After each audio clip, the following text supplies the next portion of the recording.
Welcome to Access to Justice. I'm your host, Heather Malarick of Merrick Law. I'm joined today by my co-host, Evan Clark of Kahane Law. Hi, Evan. How are you doing? Hi, Heather. I'm doing great. How are you? Yeah, I'm well. Thanks. We're also joined today by our very special guest, Kim McDonald of McDonald Advisory. Kim is a financial advisor and insurance advisor with the Raymond James Limited. How are you doing, Kim? Well, you know what? My heart's still beating. I was just walking my dog and I got chased by an American bulldog and he attacked my friend bulldog. No. And it was quite an exciting situation. My little guy wasn't scared. I don't know why, but I'm feeling pretty pumped up right now. And it's a good time to film a podcast, I think. I'm going to be very alert today. Yeah, you don't need any coffee. Okay. Well, we're a Canadian podcast with a mission to educate Canadians about the law. We interview experts in law, mental health, and finance, focusing on the topics that create the greatest barriers to entry into the justice system. You can find us on YouTube on our A2J podcast channel and online at a2jpodcast.com. I didn't have a dog attack to get me excited, but I'm really excited to welcome today's guest, Jack Hauptman. Hi, Jack. How are you doing? I'm doing really well, Heather. And just tell Kim that she just needs a bigger dog. That's all. Her dog is pretty puny. Jack's here to talk to us today about cohabitation and prenuptial and marriage agreements. By way of introduction, Jack's been practicing law for over 35 years. He was admitted to the Alberta Bar in 1973.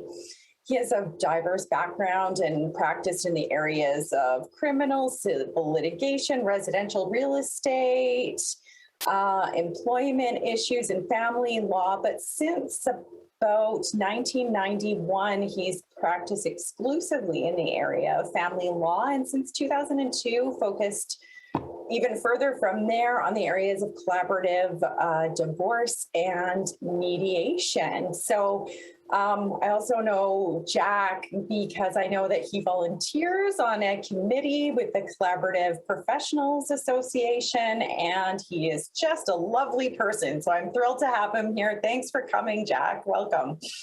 You must have got those notes from my mom. Yeah, she called Heather earlier today. Yeah. So you're our second lawyer from SB LLP to appear on the show. Did you know that? No, I didn't. Yeah, we had Mr. Nitin Bhatia. Oh, well, Nitin's a hard act to follow. Well, totally different subject areas, of course. He was talking about corporate law, well, his areas of practice. So yeah, benefits of incorporating and all that jazz. So we're excited to learn from you today, Jack. So I guess I mentioned in the intro that we're here to talk about co-habs, prenups, and marriage agreements. So those are all different kinds of contracts, I guess. Could you explain what they are and what the differences are? Sure can, Heather. I think the key to remember is that the only difference is in the name. Sometimes they're called a cohabitation agreement. Sometimes they're called a prenuptial agreement. Sometimes they're a marriage contract. It just depends on the context. So if you've got a couple that is not married and they're living together, we call it a cohabitation agreement. If the parties are planning to get married, we call it a prenuptial agreement. If they're already married, we call it a marriage contract, or sometimes a settlement agreement, because it's the sort of agreement that's maybe drawn up at a time of a divorce. But specifically, what I sort of want to talk to you about today is not the agreements that are being drawn up at the time of the divorce, but the agreements that are drawing up the same kind of an agreement when the parties are in a good relationship with each other at the very start of the relationship.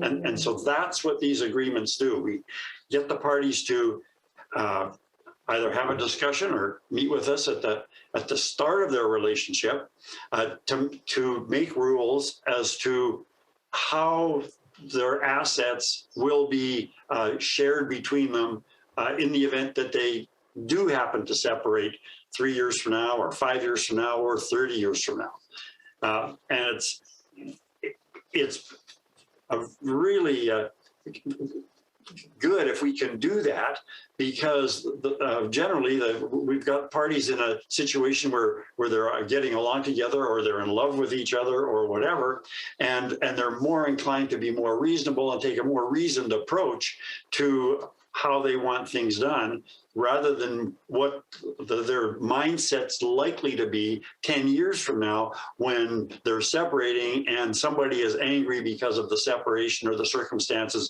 surrounding the separation, and can be a whole different dynamic and very expensive at that point in time. Jack, isn't that kind of like deciding how you're going to break up right at the beginning of the relationship? I mean, who wants to do that? Like, isn't that, I don't know, not exactly classy?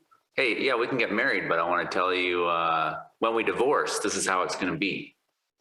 You know, you're exactly right. I mean, it is sort of taking the bull by the horns and saying, you know, this yes, we're in, I love you and I want to get married to you, but I want you to sign a prenuptial agreement. But it's becoming more and more common, Evan.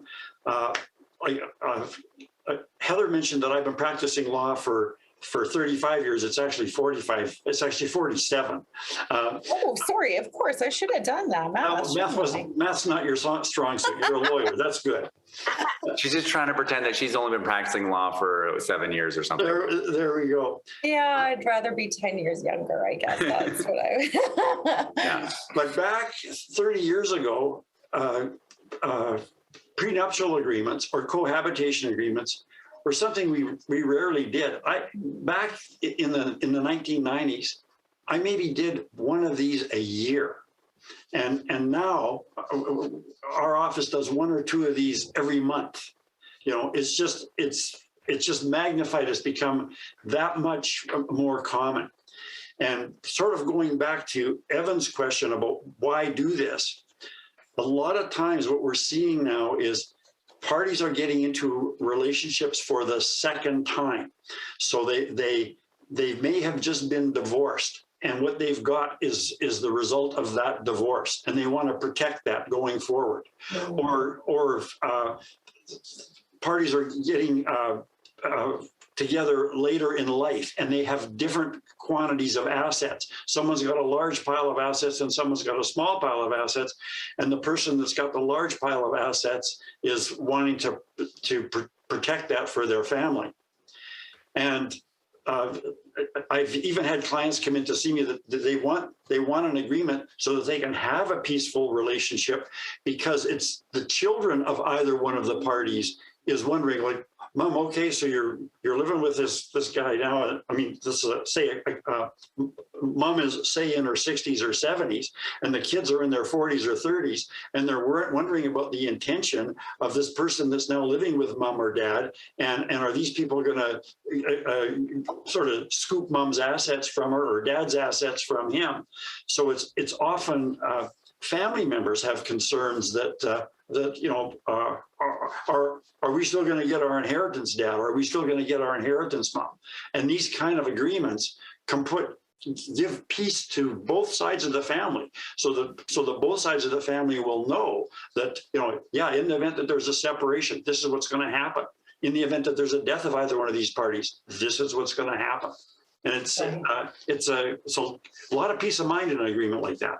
Sounds like insurance in a way. I mean, you're just kind of like, this is how I describe life insurance. You might not need it, but you should put it in place as a just in case. Why are prenups seen any differently? It seems they seem similar. Right. It's for an if, not a when. Yeah, Kim, I think your remark that it's like insurance is bang on. It is insurance. If you have an agreement like this, you are ensuring that the property that you've got is going to be divided this way, you know, rather than the way some court might divide it, you know, 5 or 10 or 15 or 20 years from now. Well, and even if when somebody breaks up, even if both sides are reasonable and pretty close as far as how they want to divide things, they're each incurring legal fees normally. There's still some negotiation that has to happen. It doesn't take much to spend a lot more than at that stage at the end than on a cohabitation agreement or prenuptial agreement or whatever at the front end. When you're buying an agreement in the front end, you're paying a few $1,000s. If you're negotiating at the end, you're both are paying at least a few $1,000s. Yeah. So insurance, great analogy, Kim. Jack, I often think of it like this too. I don't know your thoughts on this, but even if they're first time young couple getting married, they don't really have anything. One of the benefits to deciding those kinds of things at the beginning, I think, is that it can help build trust and help prevent kind of negative thoughts about what's going to happen or somebody guarding money over here and other things like that can happen throughout the relationship. I think it can actually be a positive foundation as far as communication about finances for the entire relationship. I don't know. What do you think? I would entirely agree with you, Evan. I think having that sort of a discussion at the very beginning, even if both parties have nothing, the fact that they're sort of acknowledging, listen, I've got nothing, and you've got nothing, and just that recognition there will also sort of twig the people onto realizing that, hey, whatever we're acquiring during this relationship is, we're both acquiring it because we both came into this with nothing, or we're both coming into this with nothing.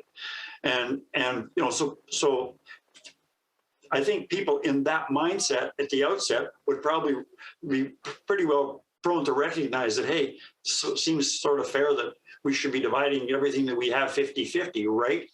But then, it's important for them also to know, and a lawyer will tell them this, well, listen, if you inherit something, okay, if you inherit something from a family member or whatever, if you keep that in your own name, you're probably not going to have to share that with your spouse. And give them some tips of how to handle an inheritance or a substantial gift from a third party or whatever to protect it down the road. Because so often we run into situations where during a relationship or during a marriage, somebody inherits property and they immediately take it and pay down the mortgage on the jointly owned family home, or they go and buy a joint asset or something, and they don't know that the very act of doing that is diminishing the amount of their inheritance that they're going to be able to save in the event of a separation or breakdown. So those kind of discussions at the beginning of the relationship can't but be good. Yeah, I like. Maybe. Sorry, Heather. Go ahead. I was going to say, I probably have 2 or 3 files going on almost at any given time where there's at least a discussion about what the nature of gifts were that were given during the relationship, because that's another thing that can be a sort of a contentious thing, and memories fade about gifts from, say, a common one is from one person's parents for a down payment. But at the back end of a relationship, the conversation is, well, was that to just me, or was that to both of us, or was it to the family? And that can make a difference. But if you're getting that knowledge at the outset and making those decisions, both knowing what the consequences of that as you're going along are, I think that can be so helpful, right? That's right. And having that knowledge ahead of time will also sort of trigger the question earlier on. So if you get that gift from the family, from one person's parents or the other person's parents to the down payment on the home, maybe one of the people is going to have the presence of mind to say, well, is this a gift to me, or is this a gift to me and my partner? And if it's a gift to me, document it in the birthday card or the Christmas card.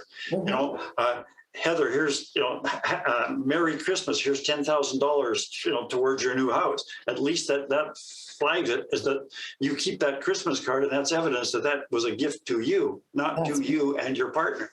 That's right. Yeah, exactly. To be clear, we don't need to draft a marriage agreement when a parent is cutting a big check. You just need to document somehow that it's a gift. Is that what you're saying? Yeah, that's right. We just, Well, a gift will be exempt. It's a matter of documenting the gift to show that the gift was in fact to you, not to you and your partner. That's right. I would say the agreement is still better, Kim, because you can be much more clear in the agreement about what's going to happen with things like that, and the way you can determine whether it's going to be shared 50-50 or just belong to one person. Because the law that governs that type of thing is called the Family Property Act. And it has some rules, and it has exceptions to rules, and it has different factors that need to be taken into consideration when you're deciding how to divide things. And that can really muddy the waters. Whereas if you have an agreement that Jack drafts for you, it can say, you know, if it stays in an account in my name, then it's mine. If it's an account in your name, then it's yours. If it's in a joint account, then it's both of ours. You know, think as an example, you can make it really, really clear. So if you want to commingle money, then you want to make sure that you have a contract in place. If you keep it on the side in your own name with a note that it's a gift, it's pretty clear that it's a gift. Is that right? Because every single day in my industry, we're cutting big checks from our clients and they're going to the kids. And we should be telling them that you need to document this as a gift, right? Or tell your kids to get a marriage contract if it's going to be pooled together as a joint use. Is that kind of correct? What do you think, Jack? Yeah, that's a good idea. I mean, if parents are giving a gift to kids, it's really important to document it. But with a check, it's pretty simple. You just put on the re line on the check, you know, happy 50th birthday, you know, or happy 50th birthday, Kim. And it's pretty clear that that's a gift to you. Exactly. Or if it's not for a birthday or a Christmas thing or something like that, right on the check, gift to Kim. Mm-hmm. You know, so that it's very clear that was that is a gift. So it's really simple to do it in that sort of a context. I agree with Evan that an agreement is better. There's just no doubt about it. An agreement is better, but you don't want to have to do an agreement every time there's a gift or something like that, because some families make pretty substantial gifts almost on an annual basis. Yeah.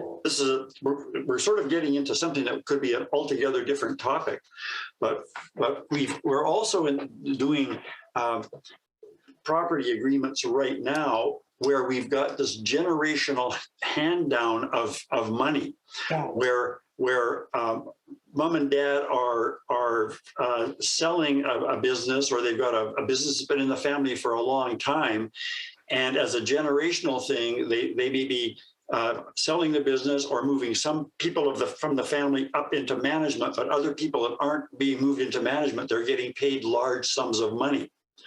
And sometimes when those sums of money are being paid, we are doing agreements that we get spouses to sign the agreement recognizes that this money is coming from the husband's family or the wife's family. It's a gift to him or her, and it's being given to them on the condition that their spouse is not getting any interest in this or any right to any increase in value. And we'll have the spouse sign that agreement, and we'll actually even pay the spouse something to give valuable consideration for that. So it's a sort of another sort of explicit layer of these cohabitation agreements or property agreements. Mm-hmm. Mm-hmm. But the real purpose of these agreements is to either protect property that you've got or make rules for how you want to share property in the event that the relationship ends. And so if someone is coming in to see me, and they haven't had discussions with their partner, but they want to have discussions with their partner, I'll act as a mediator, and I will sit down with both of them and say, okay, so you would like to do a premarital agreement, or you'd like to do a cohabitation agreement. The first thing we ask is, okay, exactly what do you have? What property do you have? And it's really important that both parties disclose all the property that they have. There's got to be a full disclosure on these things, and that just adds another layer of safety to the agreement, because you can only protect what's disclosed. If you're hiding something and it's not covered in the agreement, it's not going to be protected. So we find out what the property is, and then what do you want to do with that? What are your goals, and what are your concerns? And sometimes the goals will be like, well, I've got this property from my marriage, my first marriage, or I've got this property from an inheritance or whatever. I've got a lot more than this other person, and I want to save this for me or for my kids and my grandkids or whatever. And yeah, I'm prepared as we go forward in this relationship. I'm certainly prepared to share whatever we get going forward with my new partner. But this little nest egg I've got, I want to preserve that. And sometimes we've got the situation where both parties have a nest egg that they want to preserve. And so that's where we sort of enter into these agreements that I, just for lack of a better name to call them, I call them the your pile, my pile, our pile agreement, where the parties will quite often say, okay, here's my assets, and we list them. And here's the other party's assets, and I list them. And then we say that these assets are in pile A are always mine. And any increase or decrease in the value of that is always mine. And if I take something out of that pile and I buy another asset with it, that new asset is still mine, because it basically comes from the original pile. Right. And the same thing will apply to your pile. Okay, and I'm going to leave my pile to my kids, and you leave your pile to your kids or whoever. And then we can create, if we want, a third pile. And we can say, but we are going to have an our pile. The our pile might be the house we're living in, or maybe that investment condo in Canmore, or whatever. And then we'll decide with the our pile, okay, how is that going to be dealt with? And sometimes in the our pile, maybe the parties are in a position where they can contribute equally to that asset, that townhouse in Canmore or whatever. And it's not unusual in those agreements to see, well, okay, we're going to share the Canmore property. We're going to contribute equally to the expenses of that property. But if we separate, that property is going to be sold and the proceeds divided 50-50 between us. Right. But it doesn't have to be that way. The parties can agree to be different. I've had situations where one party has a lot more money than the other. And they say, well, okay, well, even if we buy the Canmore property and whatever, in the event that we separate, it's still going to be divided 50-50 or 60-40 or 70-30 or whatever they want. They can do whatever they want, okay, which is the beautiful thing, because a court wouldn't do that. Okay, so then this couple, once they've got this arrangement together, they going forward, they know that my assets are mine and they're safe for my kids and grandkids, and his are his. And then the only thing that we've got in common is anything that we buy from this point forward. And so my family, I can go to my family, my kids, my executor of my estate, and say, listen, if I've got this agreement with this person I'm living with, this is what it says. If something happens to me, you kids are going to get this part of the estate. My estate is still going to you guys, but you're going to have to clean up this Canmore property. That's the outstanding thing. And he can tell his family exactly the same thing. And there's a big comfort level in being able to do that. And that's what we do in these agreements. And these agreements can be as many and as varied as there are circumstances that the parties have. Jack, I have a question a little bit about, I mean, I guess classically we see them as prenups, maybe in TV or, you just hear about them from friends or whatever, about, and I think I've seen the phrase ink on the wedding dress, ink spilled on the wedding dress. How important is sort of timing and negotiation of these agreements to their validity? That's a really good question. The timing is very important. If a couple is getting married, the farther away from that wedding date that agreement is signed, the better it is, because as you get, if you have an agreement that's signed just the day before the wedding, after you've got 250 guests flying in from all over North America, and somebody has an agreement thrown in front of them and says, "Sign this." Well, first of all, they don't have legal advice, which is something I'll talk about in a second. But you need independent legal advice to make one of these agreements valid. But secondly, that person could be under duress. And if you're under duress when you sign an agreement, then the agreement can be set aside because you're signing it under duress. And so that's why it's important that the agreement not be signed the day before the wedding, but 6 months before, or 8 months, or a year before. So timing is critical. And this, maybe while we're on that, for these agreements to be valid under the Family Property Act in Alberta, they've got to be in writing, okay? And they've got to be signed by you and by the other person, but each of you has to sign it in front of your own lawyer and get independent legal advice from your own lawyer about what your rights would be if you didn't have that agreement and what your rights would be if you did have the agreement, so that you understand what you're getting yourself into. Right. And in the lawyers sign certificates that say that I explained this agreement to the person and I'm satisfied that they understand the agreement and I'm satisfied that they are not under duress by the other party. So those are sort of critical components that have to be met for the agreement to be valid.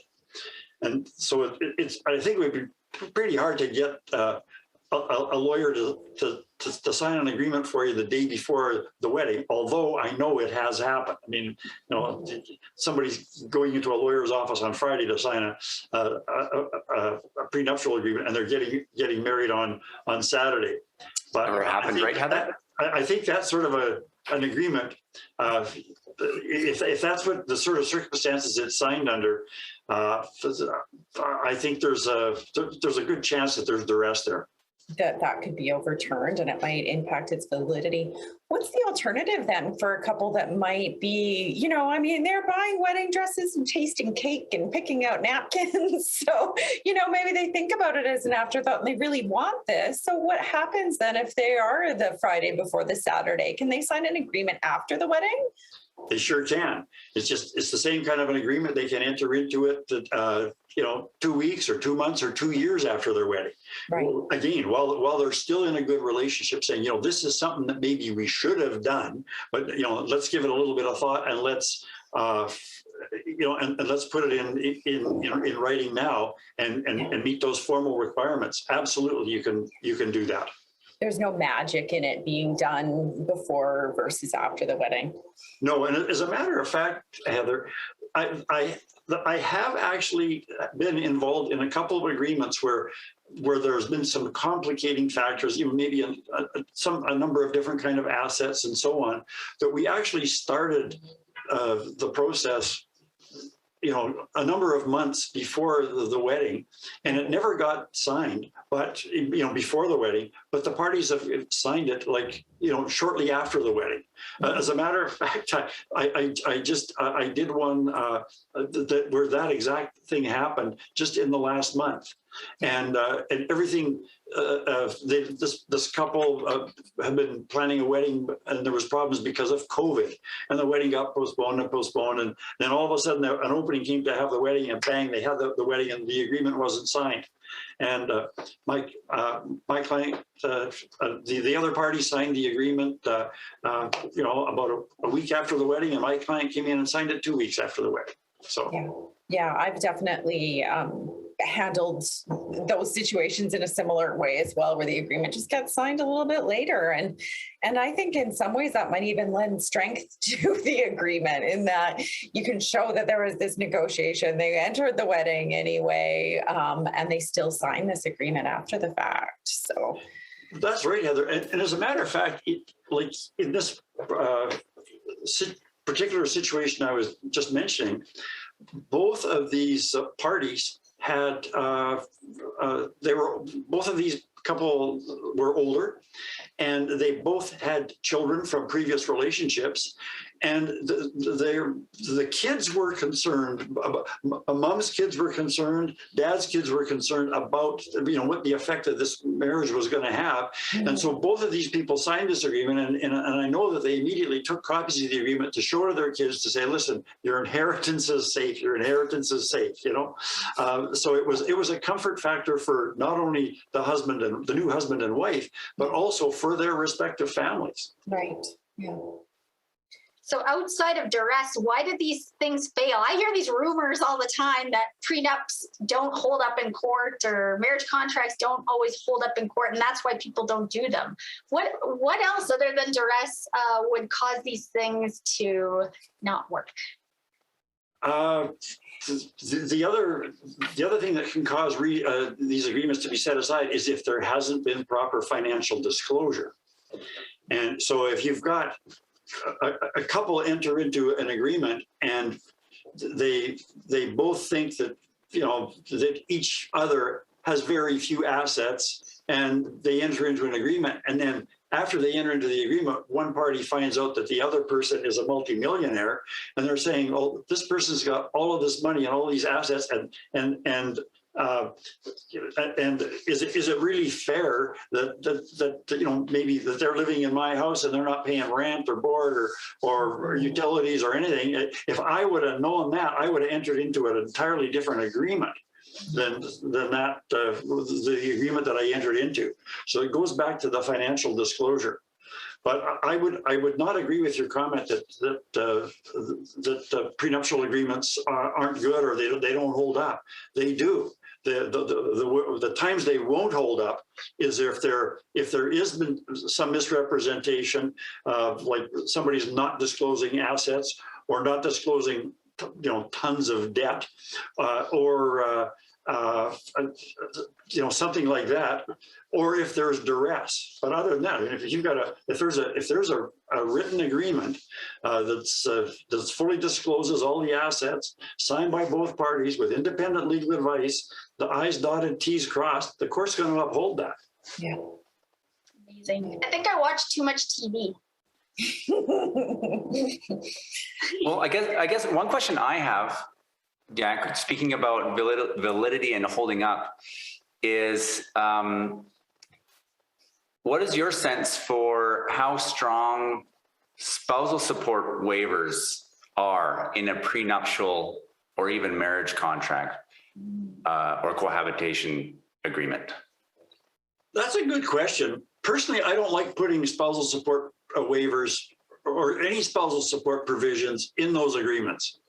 And the reason for that is this: our Family Property Act does provide that the parties can enter into an agreement and divide property how they want. And as long as there's been a full financial disclosure, and as long as the parties have gotten independent legal advice and signed the agreement, then that will be upheld. There's very specific provisions that allow that. Spousal support is something that's dealt with under the Divorce Act or the Family Law Act for if it's common law couples. And there are no similar provisions in the Divorce Act or the Family Law Act that allow people to specifically contract out of spousal support. So a spousal support agreement is the presence of one is simply another factor that a court would look at in deciding whether or not to award spousal support. A court can look at the agreement and say, well, yeah, there's there's a spousal support waiver here, but we're not going to give any weight to it because, you know, when this agreement was signed, the parties didn't have any kids. And now this lady's had 4 kids and she's been out of the workforce for 14 years. And, you know, we're not going to hold up that agreement. So I have seen the spousal support provisions in those things. I don't like putting them in myself. And if I do put them in, I tell my clients that I think the property part of this agreement is very, very solid. I think the spousal support thing is not solid. You know, it certainly shows that what your intention is right now, but whether that will hold up if the other party challenges that, you know, 10 or 15 years from now is a total different story. Yeah. Yeah, good. That's similar to what I say too. And part of my reasoning for thinking that, Jack, is we do have provisions in both the Family Law Act and the Divorce Act that deal with spousal support, but we have factors and objectives, right? And they all deal with kind of the breakdown of the relationship. And when you're doing a prenuptial agreement, there's no breakdown of the relationship yet. So a lot of those factors, you can pretend you're really thinking about them and you can write down in the agreement that you're thinking about them and everything. But what I say to them is, look, this is not the vulnerability about these clauses about spousal support waiving and all that is you don't have any idea what the situation is going to be.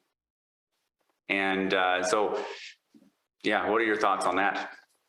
No, I agree with you entirely. You know, the circuit, I would feel a lot more comfortable putting spousal support provisions in these agreements if there was a specific provision in the Divorce Act or the Family Law Act that said that the parties, you know, they can waive their rights to spousal support, providing they do this, and this. But there is no such provision in the legislation. So I think it's a waste of time. Yeah. I often say to clients as well that those provisions could provide a false sense of security as well to either one of you. And if you think you can rely on those things going forward, you make decisions accordingly, but one of you becomes disabled or loses your employment or whatever the case may be. And then you find that those spousal support provisions aren't valid. Well, you've relied on all of them. I guess, and governed yourself, conducted your affairs, relying on something that's not valid. So 3 lawyers agree. That is unusual, I have to say, dear listeners. I don't know. Well, I would just say, Heather, I have included these in agreements, in marriage contracts and cohabitation agreement and prenuptial agreement. I've included them and I've worded them to the best of my ability to survive and be effective. But until one of my agreements gets tested in court, I have no idea how they're going to hold up because there's only so much you can say because the court can, using the legislation, they can override. They definitely have at least some scope to override such an agreement. I agree with you entirely on that, Evan, and I have done them as well. You know, but as I pointed out, if I am doing them, I point out to my client that, like, if my client is the potential spousal support payer, I tell my client, listen, you know, we put this provision in here, but you know, if whether or not this is going to have any weight. If an application is made for spousal support, I can't give you any guarantee of that at all. It's, you know, it's just a factor that a court's going to look at. Well, you had this intention back in 2010 when you did the agreement, but you know, maybe things have changed a lot between 2010 and when the application for support is made.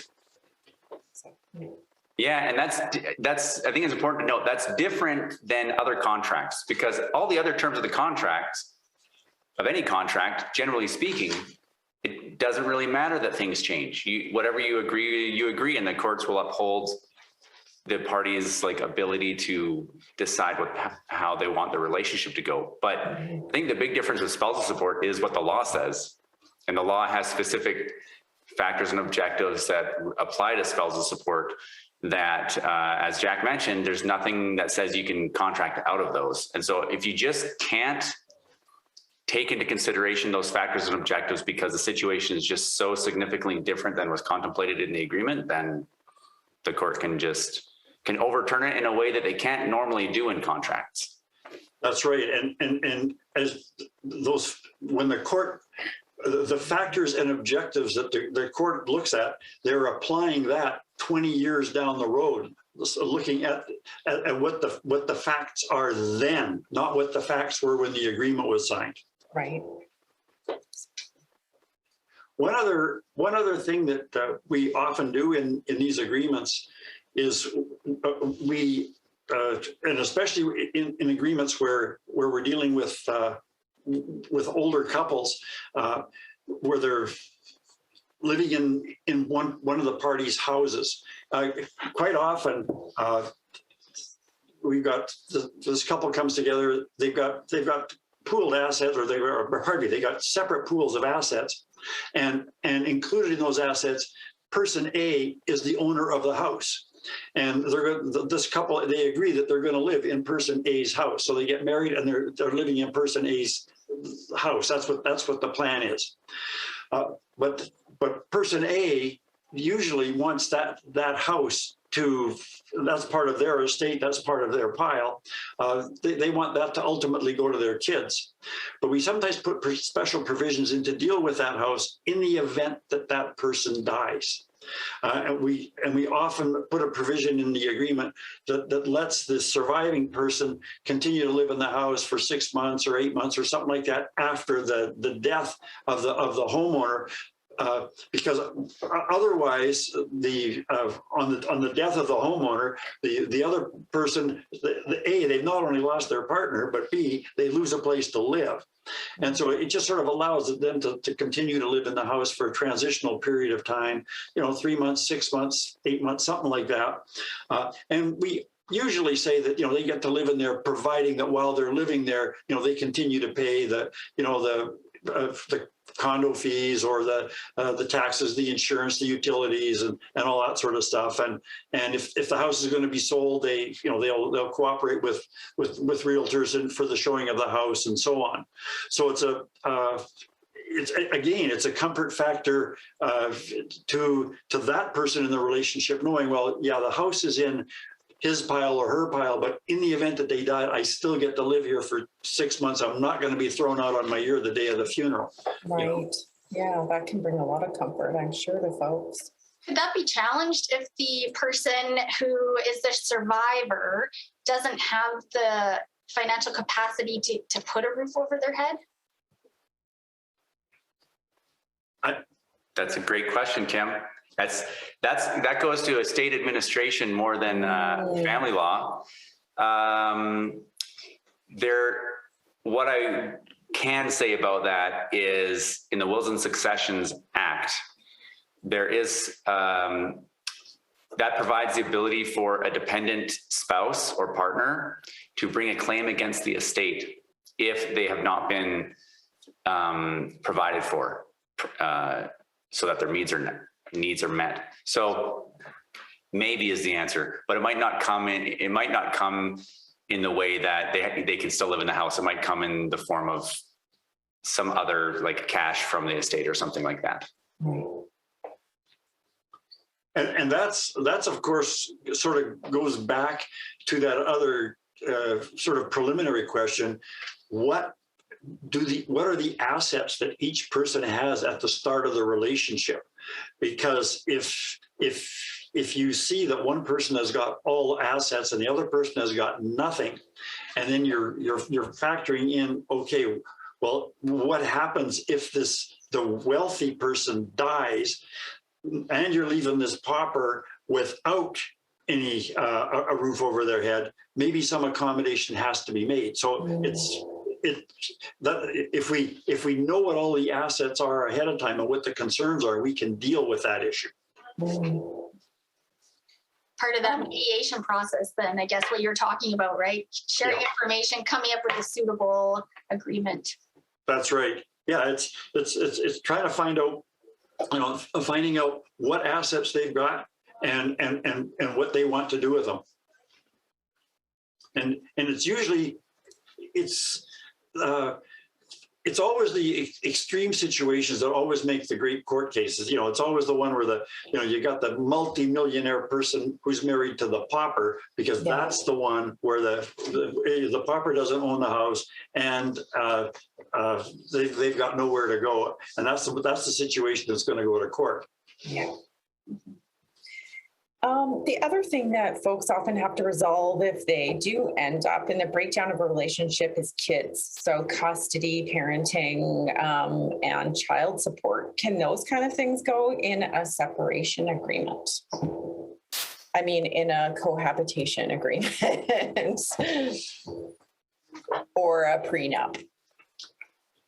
You can certainly put them in, you can certainly put provisions with respect to parenting and child support in a cohabitation agreement or a prenuptial agreement.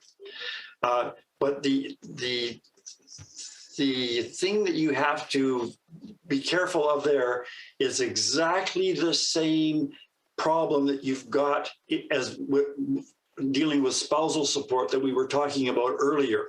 Right. Is that by the time there's a separation or whatever, the circumstances might be quite different.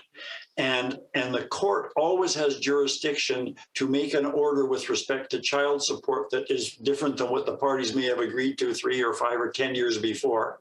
And child support always has to comply with the federal child support guidelines, no matter what any agreement says. So that's going to come into play. So I suppose the answer to that is you can put that into these sort of an agreement, or these sorts of agreements. But if you wonder about how worthwhile it is doing it, because if they don't separate for 5 or 10 or 15 years, the circumstances are going to be entirely the same. Yeah. I can't think of any agreements that I have done that are either cohabitation or prenuptial agreements with parties that are planning to get married or planning to live together, where I've actually put in any provisions with respect to parenting or child support. Yeah. And I've rarely put in provisions with respect to spousal support. Yeah. I agree. Well, let's change the situation a little bit, Jack. And a marriage contract, as you mentioned, I think at the beginning, is the only difference is that is an agreement that is entered into when the parties are already married, but are not necessarily contemplating getting divorced anytime soon. In that kind of a situation, now where they've already got children, I suppose child support, just for our listeners, there's a thing, if you're not familiar, called the child support guidelines. That kind of, it's a mathematical equation that if the person that's going to be paying child support is a T4 employee, meaning they don't have their own business or something like that, they get paid normally. It's really straightforward to determine what child support is without putting a specific number in there. So with that background, in a marriage contract context where there are children, if your clients came to you and said, look, things are kind of on the rocks, we're trying to work at it, but we'd like to have in our agreement something that details what the parenting situation should be. We know it'd have to change in 5 years because then the kids go to school and everything's going to be totally different. Can we have something like that in our marriage contract, knowing that it's kind of time sensitive? I think you can. You can put something like that in a marriage contract, but I don't know if it's really worthwhile doing it, because it is so time sensitive, and there could be major changes over a very short period of time. You're in the normally when we're working on a parenting arrangement, we've got these children here and now, and we know, I'm living here and you're living here, and we know where we're coming and going.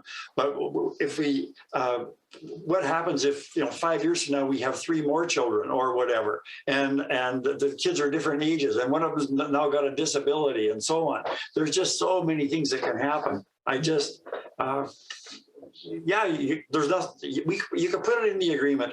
I just wonder if you're really getting out there into the extremes. You're going to spend a lot of time and a lot of money with lawyers dealing with a topic that's you're dealing in a totally academic sense. You're sort of saying, well, supposing this and supposing this and supposing this, and we'll put an agreement in place for that. And I usually tell clients that, we can sit down and we can have a discussion about supposing this, and supposing this. We can supposing this to death, but we're not going to pick the right supposing that really happens 10 years from now, 5 years from now. Yeah, you still will miss the one that's actually going to happen somehow, right? That's right. I think too, Evan, that the court always has to make parenting decisions based on the best interests of the children. So I think if either parent thought that deal was a bad deal or not the right deal for the best interests of the kids and took that question to a court, I think a court would probably have no problem ignoring or giving very little weight to any sort of deal on parenting. But that's just my opinion on that, on parenting specifically, right?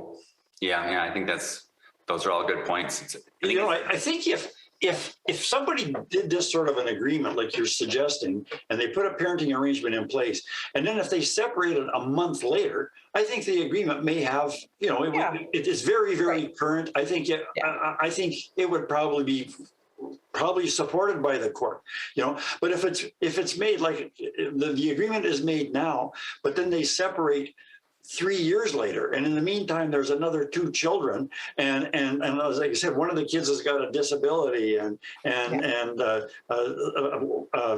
one of the parents has become alcoholic or drug addicted or whatever. That parenting agreement is just going to be ignored. Yeah, I think we kind of touched on this concept earlier. So I actually did one of these where there was parenting, because it was a very narrow circumstance where I thought, okay, this makes sense for these people. And this was a circumstance. They had separated, they were getting back together, and the agreement that they were entering into was part of building trust in the relationship again. And it was very important to one of the parties to kind of sort it all out, what would happen if they separated with the kids, knowing that it was only applicable for like a couple of years. And so, there wasn't a lot of confidence in the relationship. They were trying to do that. And so they're using this agreement to help build trust in the relationship, which is kind of what we talked about using a prenuptial for. They were using this marriage contract for. So it provided peace of mind to them that they knew, okay, if this doesn't work out, if us trying to get back together and make this work doesn't work out, well, at least we've got something that can go right to the court as a parenting plan. Yeah, and I think if it works for the parties, that's fine. And I think as long as they both know that the longer the passage of time, the less weight that agreement's probably going to have. But if they're concerned about shoring up the short term, hoping that they're never going to have to use that agreement.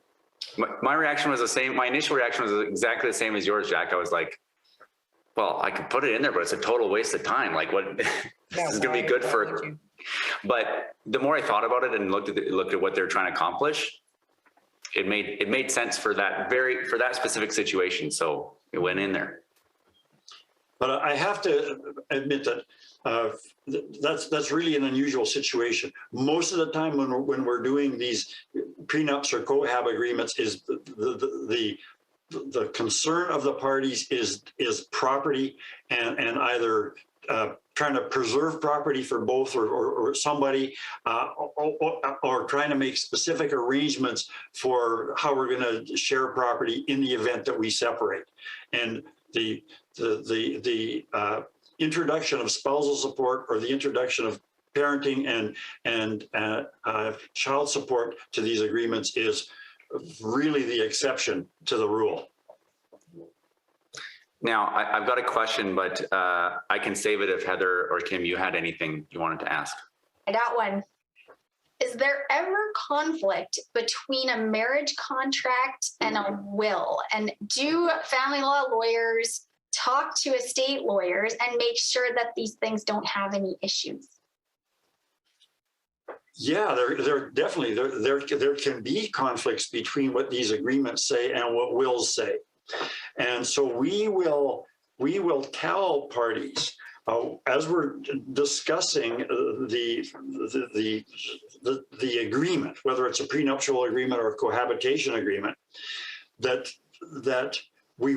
if they do have wills, we will want their wills to dovetail with this agreement. So we do tell them, you know, here's what you're thinking, here's what you're wanting to do.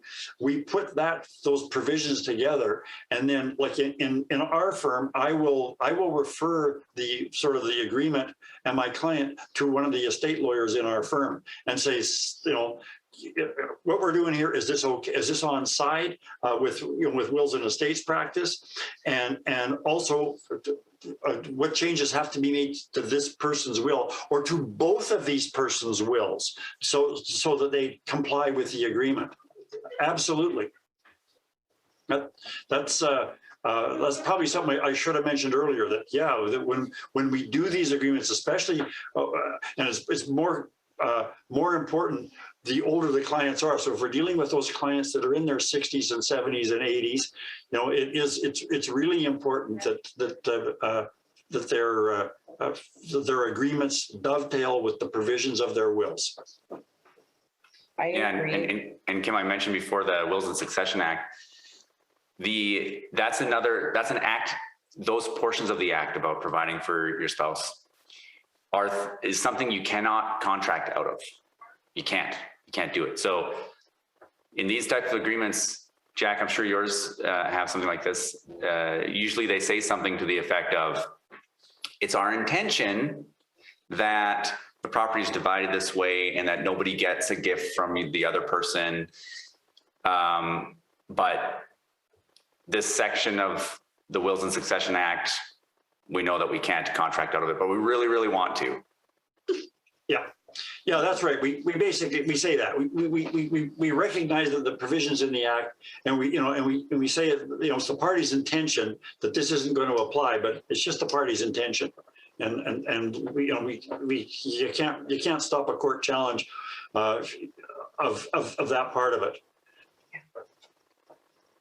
I definitely recommend that my clients get wills at the same time if they don't already have them, or have them reviewed, get some feedback from their wills lawyers. And just like a wills, lawyer will recommend that you review your will every few years, and upon major life changes, I give that same advice along with these contracts too, and say, if you make a big purchase, pull out your prenup and see what it says. Refresh yourself of it. Look at it and see what the terms are. If you're buying that, that mountain condo in Canmore, have a look and make sure that the way you're putting it into joint names or whatever it is goes along with what that contract says. And if it doesn't, change the contract or do something differently so that it has the intention that you want it to.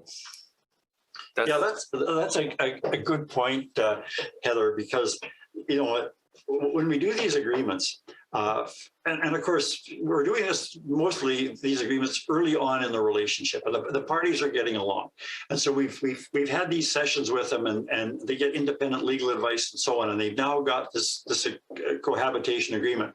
But I mean, we want them, and they want to have a normal marriage. They don't want to be running back and referring to this agreement every day or week. If that's the case, this relationship is going to come apart pretty fast. So like I always tell my clients, I say, listen, make sure that your executor's got a copy of this agreement. Make sure that your executor's got a copy of this will. Put this agreement away in a safe place with your will so that you've got those together there.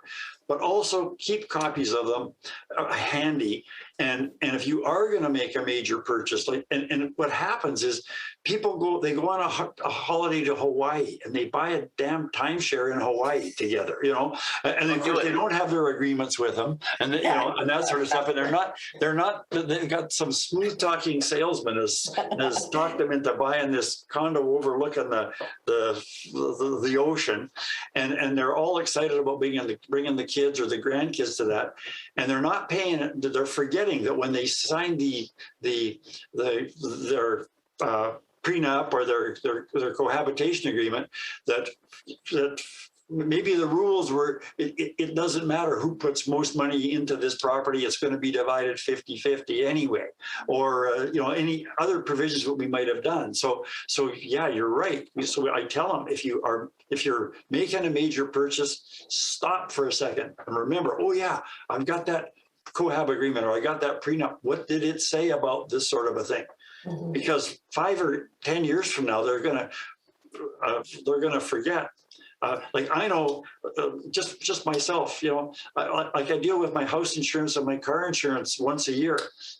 2 weeks later, I forget what house insurance and car insurance I've got, you know, and I never look at the policy again until it comes up for renewal, you know. Yeah. But and if somebody asked me today, you know, what coverage do you have? I don't know, you know, and so it's one of those things that just, as you said, Heather, before you make that big purchase, just say, oh, hang on, maybe we should look at the agreement first.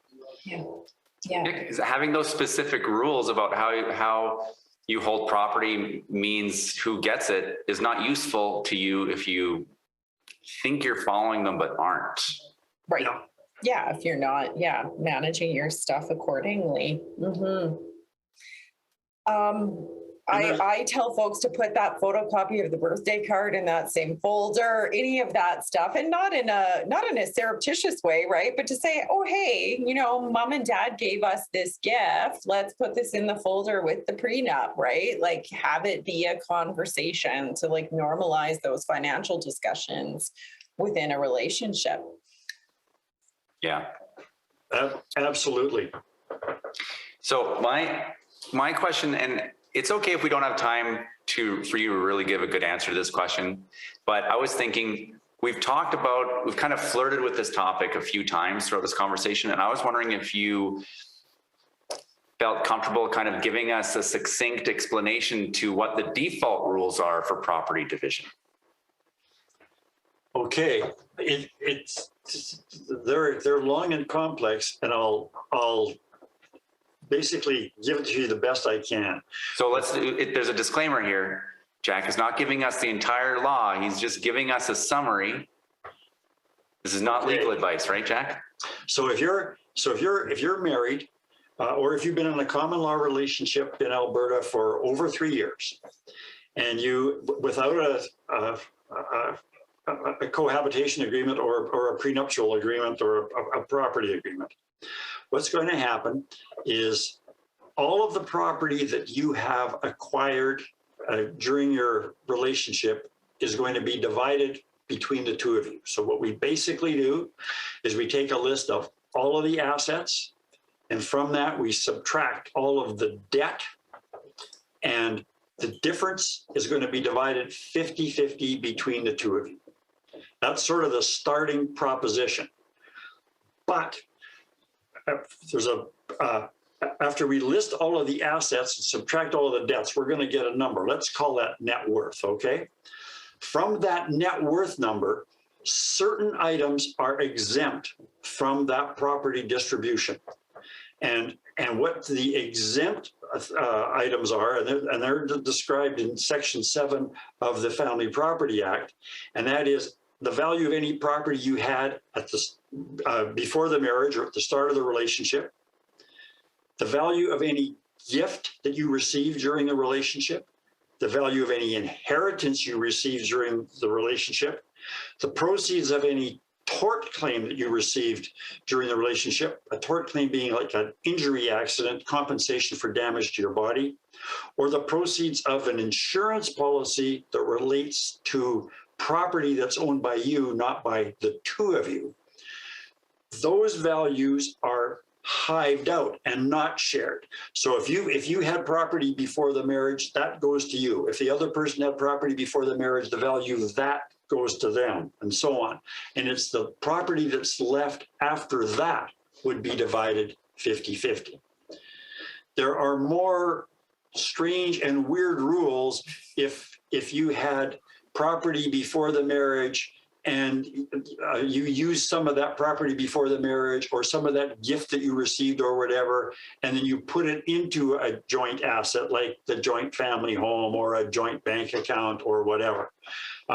Those are the rules are designed to keep people in court.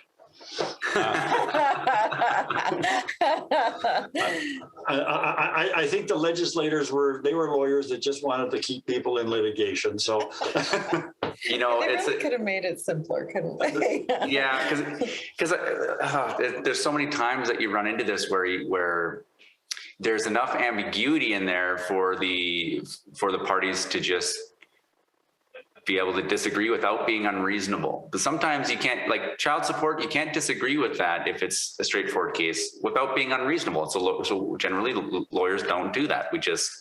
It's pretty black and white.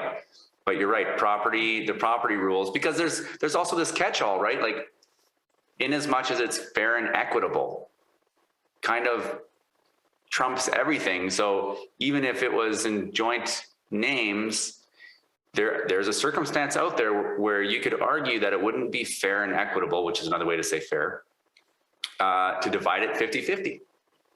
That's right. And going back to the broad scope that I mentioned, and I talked about this, the value of exempt property coming out. But there's also provisions in the Property Act that say that if the exempt property, if there's been an increase in value in that exempt property, that can be shared by the parties on this just an equitable basis that you're talking about there, Evan, that clouds it even further. So that where a normal person on the street has to be really careful is it's just not good enough to read the Family Property Act and say, oh, I read those provisions, I know what it says, because that's only probably half or a third of the law. The rest of the law comes from how the courts have interpreted those provisions, and a lot of those provisions have been interpreted in a lot of ways that you might surprise people. And that's, you know, and some of these subtle nuances drive us crazy. Yeah, there are a lot of factors and a lot of different ways for them to fall on one side or the other.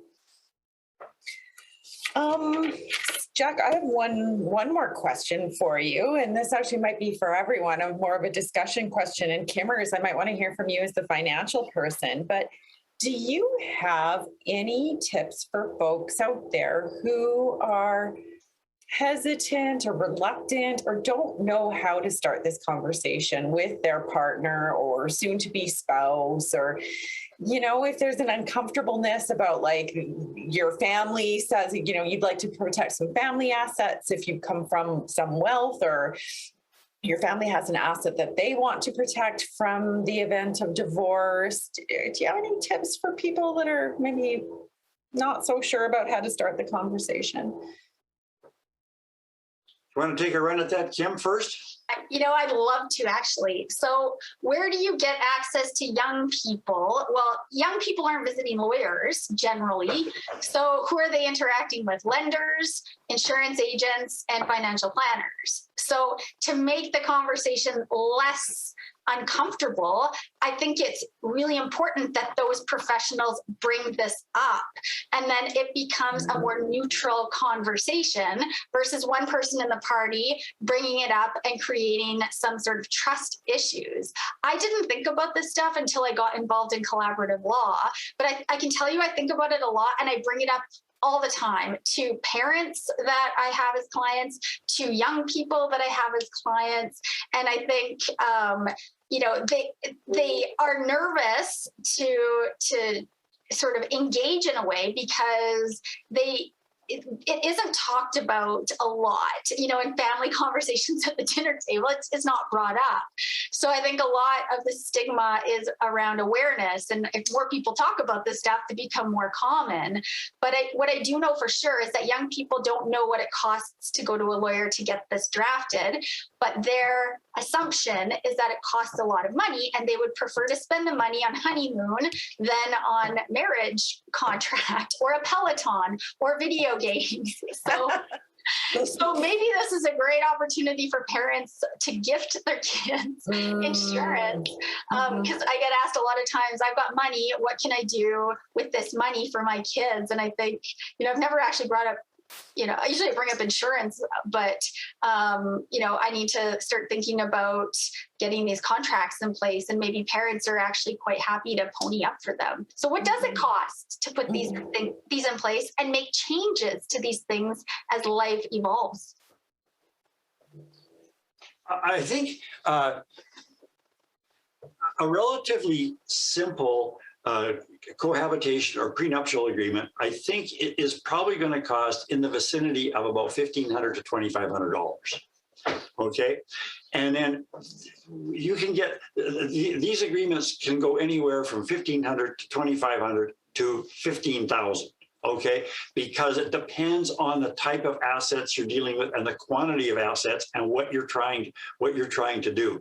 But I think a basic agreement. I think if people say, because what you're looking for is these, when we draw these agreements up, lawyers are drawing these agreements up usually on a time basis, because we have to spend time with the client to find out what their assets are, what their goals are, and what their concerns are.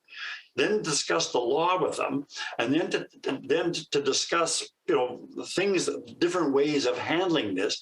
Then you have to actually draw up the agreement. These agreements aren't something you just pull off a shelf. Usually, almost all of the provisions in these agreements are customized to take into account this particular couple's circumstances. So you're generally looking at about 3 to 4 hours of a lawyer's time as a minimum to do this sort of an agreement. But I think if you put that in perspective, to say that if you don't have this sort of an agreement, and if your relationship goes sideways, I mean, your retainer will as a deposit towards lawyer's fees for your divorce is going to be $5,000, and you're probably going to spend between $20,000 and $50,000 on an uncontested divorce. Maybe this $1,500 to $3,000 now looks like money well spent. Well, to old people, it sounds good, but to kids, like, how do we get the kiddos to it? Well, maybe that's a nice wedding gift from parents who are concerned about where their legacy is going to end up. Because I actually find that that's kind of a high proportion of inquiries that I get is young people who are getting the idea to get a prenup from their parents. So maybe that's a nice wedding gift. Yeah. And it should also, like coming from a sort of financial planner down, it would be really good if when parties are thinking of giving that $25,000 or $50,000 gift to their son or their daughter or both, to make that down payment on this expensive new house or whatever, it would be really good for the parents to know that, hey, listen, if you give this to your son or daughter and they put it into a joint property, and they end up, if this marriage ends up being shaky, they're not going to be getting $25,000 back. They're going to get $12,500, And so, are you sure you want to do this? Maybe there's other ways of handling. Maybe what you're going to do is you're going to loan this money to your daughter, okay, and give her a $25,000 loan and have her sign a note. That she acknowledges that she owes you $25,000, and you can forgive that loan, 20 years later, if you decide to. But in the meantime, we're going to call it a loan until we know exactly how things are. So there's different ways of handling the situation.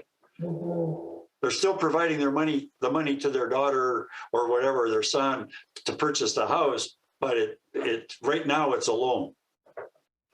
Which I think this what you said right now makes our audience gigantic. I think every Canadian should be listening to this podcast.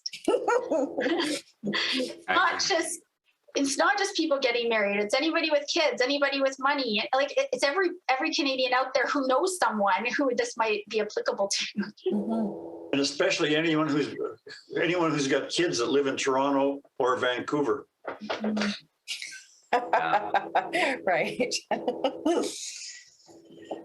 Yeah, exactly. I think Myers-Norris Penny just came out, or MNP just came out with a survey last week that was talking about the amounts of money that parents were chipping in the greater Toronto area and BC, and it was hundreds of thousands of dollars. So yeah, you make a great point.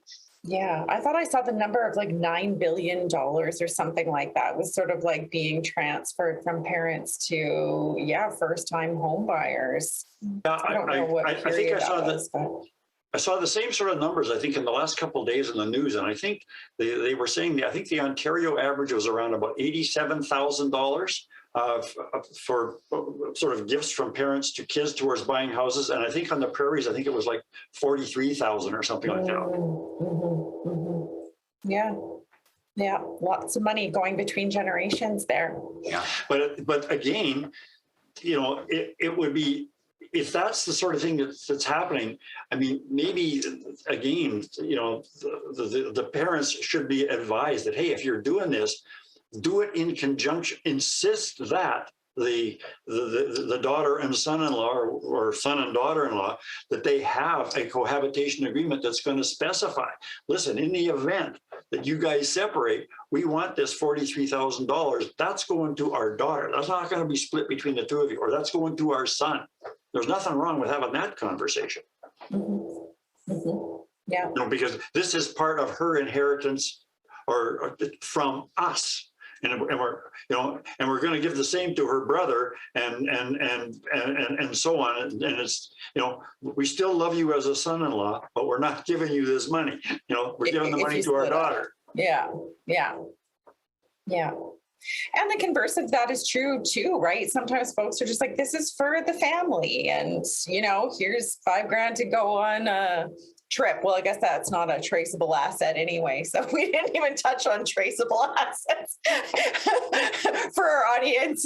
Close that can of worms. Yeah, exactly. Jack kind of sighed there when I said traceable assets, because that's a whole other conversation. But well, I don't have any more questions, but I think this has been a totally fascinating conversation. Evan and Kim, do you have any more questions? Or Jack, do you have anything else that you want to add before we wrap it up?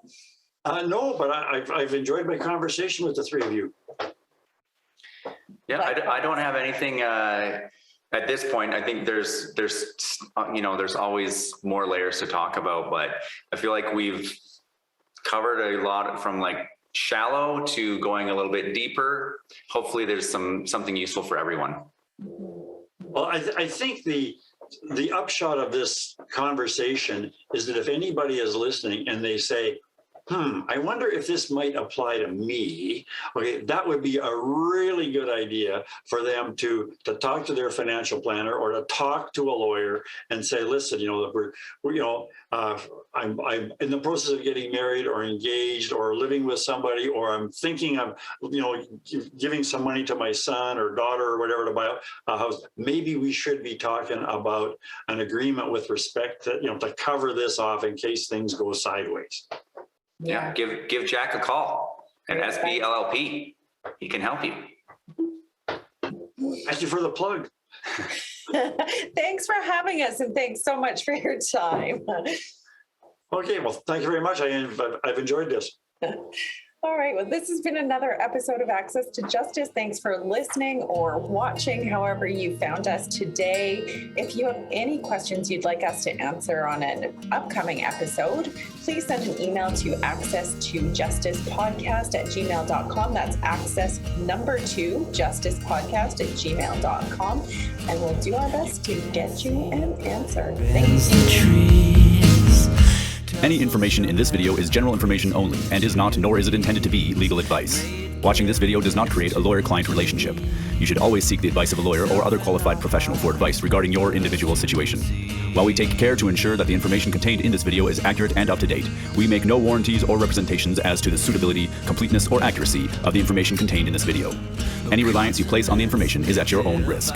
Kahane Law Office, Merrick Law, Heather Malarick Professional Corporation, Evan Clark Professional Corporation, Evan Clark, Heather Malarick, and any guests will not be responsible nor liable in any way for any content, including but not limited to any errors or omissions in the content, or for any loss or damage of any kind incurred as a result of any content communicated in this video, whether by Evan Clark, Heather Malarick, or by a third party. Kim McDonald is a financial advisor with Raymond James Limited. Information provided is not a solicitation, and although obtained from sources considered reliable, is not guaranteed. The view and opinions contained in this media are those of Kim McDonald, not Raymond James Limited. Securities-related products and services are offered through Raymond James Limited, member Canadian Investor Protection Fund. Insurance products and services are offered through Raymond James Financial Planning Limited, which is not a member Canadian Investor Protection Fund. Raymond James advisors are not tax advisors, and we recommend that clients seek independent advice from a professional advisor on tax-related matters. Insurance products and services are offered through Raymond James Financial Planning Limited, RJFP, a subsidiary of Raymond James Limited, which is not a member Canadian Investor Protection Fund. When providing life insurance products, financial advisors are acting as insurance representatives of RJFP. Darkness of the dales dissipates, declines, because of he who turned water